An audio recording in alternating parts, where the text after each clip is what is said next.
So here we're asked to determine whether the quadratic equation has real or imaginary numbers, and boy, does this look like an ugly equation. Well, let's get started then. So the first thing I'm going to do is I'm actually going to use the distributive property to give me no parentheses here. And I'm going to get 10x squared minus 15 equals 4x squared minus 40. I'm going to actually combine like terms. I'm going to get x squared on one side of the equation. So I'm going to subtract 4x squared from both sides to give me 6x squared minus 15 equals negative 40.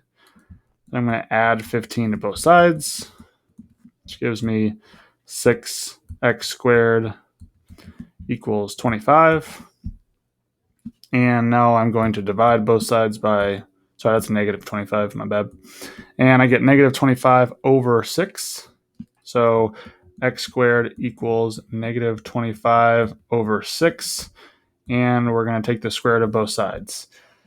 Now, at this point, because I know I'm taking the square root of a negative number, I know that my answers are going to be imaginary, but I'm going to go ahead and simplify this just for a little bit of practice here. So x is equal to plus or minus the square root of negative 25 over the square root of 6.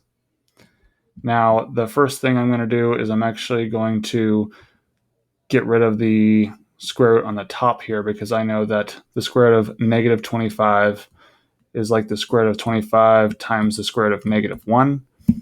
So x is going to be equal to plus or minus 5, because the square root of 25 is 5, I over the square root of 6.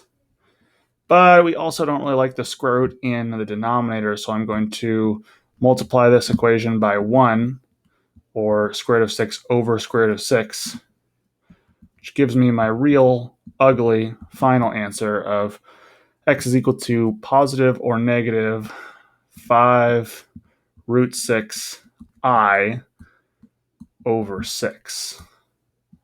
And I know that does not look pretty, but it is our imaginary answers.